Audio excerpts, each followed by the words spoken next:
کر کے ڈیمز کی ضرورت ہے کہ سیلاب کے ریلوں سے جو نقصان پہنچتا ہے وہ نہ پہنچے، اور اس کے ساتھ ساتھ اس بات کا امکان ہو کہ پانی کی ذخیرہ کر لیا جائے اور پانی مشکل وقت میں وہ پانی بھی استعمال ہو۔ میں یہ جانتا ہوں کہ اس قوم نے جو چیزیں حاصل کی ہیں اس کی تعریف کرنا ضروری ہے۔ میں سمجھتا ہوں کہ دہشت گردی کا جس طرح سے اس قوم نے مقابلہ کیا اس کی تعریف ہونی چاہیے۔ میں یہ سمجھتا ہوں کووڈ کا جس انداز سے آپ نے مقابلہ کیا اس کی تعریف ہونی چاہیے۔ آپ کے پڑوسی ملک کے اندر جو کووڈ سے نقصانات ہوئے وہ آپ کے نہیں ہوئے، اس وجہ سے کہ آپ کی مساجد کھلی رہیں، آپ کی پلاننگ اچھی تھی، آپ کے ادارے این ڈی ایم اے نے کام کیا اور پڑوسی ملک سے کہیں زیادہ بہتر۔ مگر جب آپ کووڈ کے نقصانات سے بچ کر آپ کھڑے ہوئے تو دنیا کے لاجسٹک نظام جو تھا وہ تیار نہیں تھا، تو نتیجہ یہ ہوا کہ پاکستان تیار مگر دوسرے لوگ تیار نہیں ہوئے، تو ہمارا معیشت کے اعتبار سے اس کی وجہ سے بھی نقصان ہوا۔ میں یہ سمجھتا ہوں کہ تعلیم، ممبران معزز، ممبران پارلیمان، تعلیم کا معاملہ ایسا ہے جس کے اوپر ہمیں توجہ دینی چاہیے۔ آپ جتنا بھی اس بات کے اوپر نیگلیکٹ کریں گے تو نتیجہ یہ ہوگا کہ ہمارا یوتھ بلج بڑا اہم ہے۔ دنیا کے اندر اس بات کی قدر ہے کہ نوجوانوں کی تعداد پاکستان کے اندر بہت بڑی ہے، اور یہ یوتھ بلج آگے چل کر مڈل ایج کے اندر برڈن بنے گا، اور اگر یہ تعلیم کے بغیر یہ یوتھ بلج بڑھاپے کی طرف گیا تو پاکستان کے اندر بہت بڑا برڈن بنے گا۔ لہٰذا آپ کی توجہ، ممبران پارلیمان، آپ کی توجہ ہونی چاہیے سیاست کے علاوہ ان چیزوں کے اوپر جو ملک کو بہتر کر سکیں۔ اس کے اندر آؤٹ آف سکول چلڈرن کے حوالے سے آپ لوگوں کے اپنے ایسٹیمیٹس ہیں کہ 2 کروڑ بچے تعلیم نہیں حاصل کرتے اور اسکول کے باہر ہیں۔ اس سلسلے میں میں نے جب علماء سے بھی گفتگو کی تو علماء نے بھی اپنے اس بات کا اظہار کیا کہ ہماری مساجد کے اندر بھی اس بات کا اہتمام ہو سکتا ہے کہ جو بچے تعلیم نہیں پا رہے وہ مساجد کے اندر اسکول کی تعلیم حاصل کریں۔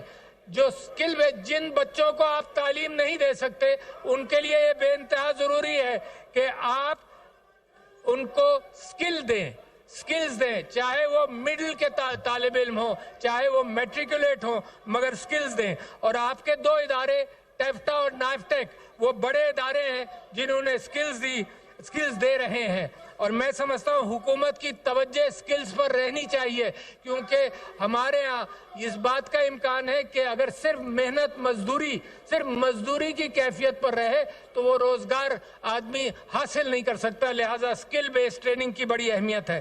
میں یہ سمجھتا ہوں کہ آن لائن ایجوکیشن کا بھی استعمال کیا جائے کہ جہاں تک ہم سکولز اور یونیورسٹیز اسٹیبلش نہیں کر سکتے تو وہاں آن لائن ایجوکیشن ہو۔ بڑے اچھے ادارے پاکستان میں موجود ہیں جو آن لائن ایجوکیشن بھی فراہم کر رہے ہیں، تو ہائر ایجوکیشن کے اندر دنیا کو بڑی ضرورت ہے۔ آئی ٹی سیکٹر کے اندر کروڑوں لوگوں کی ضرورت ہے، اور جب میں جاپان گیا تھا تو جو لیٹ شنزو آبی تھے انہوں نے کہا کہ جی اگر 1 لاکھ بندہ آپ کا ہائر ایجوکیشن بیسڈ ہے تو ہم اس کو امپلائی کرنے کے لیے تیار ہیں، مگر پاکستان کو اس فریم آف ریفرنس سے نکلنا پڑے گا۔ کس فریم آف ریفرنس ہے کہ بچوں کو ہم تعلیم دیں اور وہ لوگ باہر چلے جائیں۔ ہم یہ افورڈ نہیں کر سکتے کہ ہم تعلیم دیں، ہم یہ افورڈ نہیں کر سکتے کہ وہ باہر چلے جائیں۔ ہمارے لیے یہ ضرورت ہے کہ ہم پاکستان کے اندر وہ کیفیات پیدا کریں جس کے اندر لوگوں کو یہی امپلائمنٹ ملے، اور میں یہ سمجھتا ہوں کہ یہ آن لائن ایجوکیشن سب سے آسان ذریعہ ہے۔ جب میں یونیورسٹی سے بات کرتا ہوں کہ تعلیم دینے کے لیے اپنی تعداد بڑھا دو تو وہ کہتے ہیں ہمیں مزید کئی ارب روپوں کی ضرورت ہے۔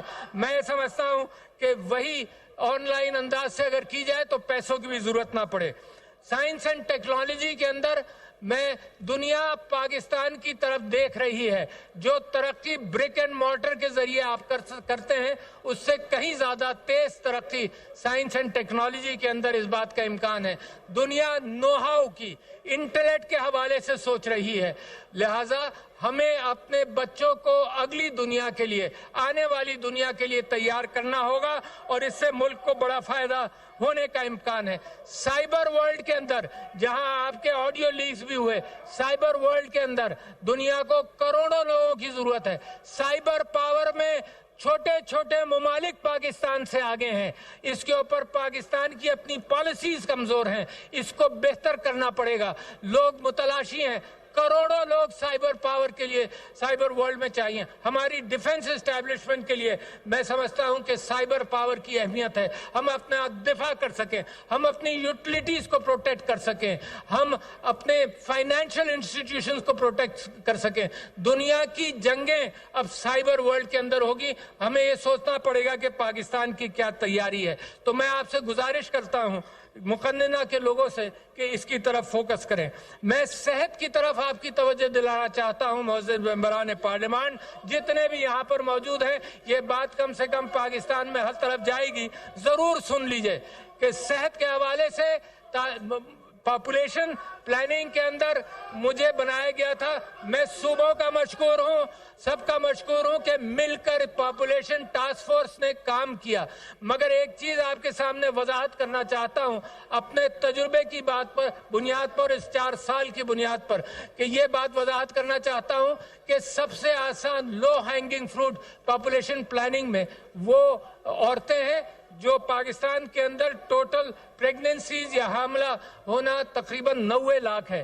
اس میں آپ کے اسٹیٹ کے اپنے فگرز ہیں کہ اس میں نصف فیملیز جو ہیں وہ بچہ نہیں چاہتی تھی، لہٰذا اگر ان تک کانٹراسیپٹیوز پہنچ جائے تو لہٰذا لو ہینگنگ فروٹ ہے، فوراً پاپولیشن کا معاملہ کنٹرول میں آ جاتا ہے۔ آپ لوگ اس بات سے واقف بھی ہیں کہ جناب ڈیموگرافک ٹرانزیشن ہوتا ہے، دنیا میں ہر ملک میں ہوا کہ جب معیشت بہتر ہوتی ہے تو فیملی سائز بذات خود چھوٹا ہوتا ہے، تو لہٰذا وہ ڈیموگرافک ٹرانزیشن جب تک آئے گا اس سے پہلے اس بات کا امکان ہے کہ آپ اپنی پلاننگ کر اپنے پاپولیشن کو مینج کر لیں۔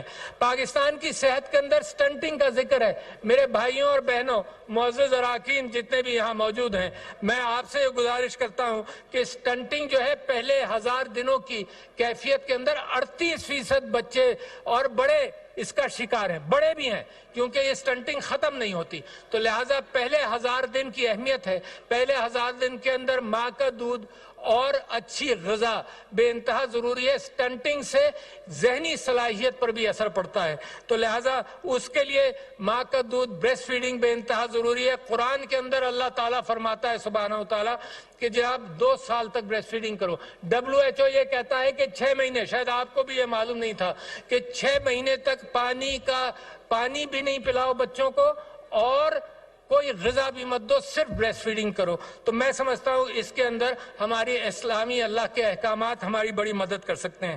جو میل نیوٹریشن کا حال ہے، میں BISP اور احساس کی تعریف کرتا ہوں کہ وہ میل نیوٹریشن کو قابو کرنے کے لیے پیکٹس بھی دیتے ہیں، اور جو واپس خالی پیکٹس لے کر آتی ہیں خواتین تو ان کو جی BISP کا میں نے ذکر کیا، تو ان کو اس میں پیکٹس کے پیسے بھی دیے جاتے ہیں۔ میں یہ کہتا ہوں کہ پاکستان کی قوم ہر چیز کا علاج نہیں کر سکتی، جی میں نے کہا، آپ سے عرض کیا، اب دوبارہ کہہ دیجئے، آپ بہت اچھا کر رہے ہیں۔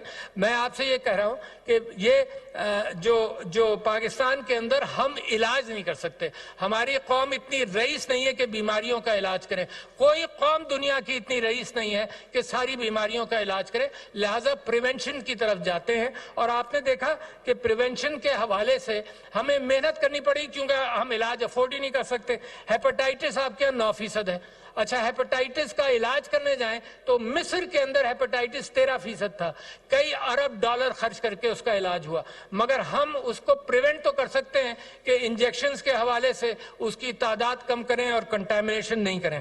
اسی طرح سے کمیونیکیبل ڈیزیزز جو ایک انسان سے دوسرے انسان کو لگتی ہیں، اس کے حوالے سے کووڈ آپ نے دیکھا کہ کووڈ کے اندر آپ نے اسلامی طریقہ کار بھی اپنایا کہ ہاتھ دھوئے اچھی طرح سے، طہارت کا انتظام کیا۔ اللہ تعالیٰ فرماتے ہیں کہ طہارت نصف ایمان ہے۔ جب نصف ایمان ہے تو اس کے اندر کتنا فائدہ یہ کہ کمیونیکیبل ڈیزیزز، ڈیسنٹری، ڈائریا، یہ سب بھی نہیں ہوتا، اور کووڈ کے اندر بھی مدد ملی۔ تو طہارت کا کانسیپٹ ہماری صحت کے لیے بہت اس کو بہتر کر سکتا ہے۔ نان کمیونیکیبل ڈیزیزز، ڈائبٹیز اور ہارٹ ڈیزیزز یہ بھی بڑھ رہی ہیں۔ ایک عجیب معاملہ ہے، ایک طرف ہمارے بچے ہیں جن تک ہم پوری غذا نہیں پہنچاتے، اور ایک طرف وہ لوگ ہیں جو اوبیس ہیں یا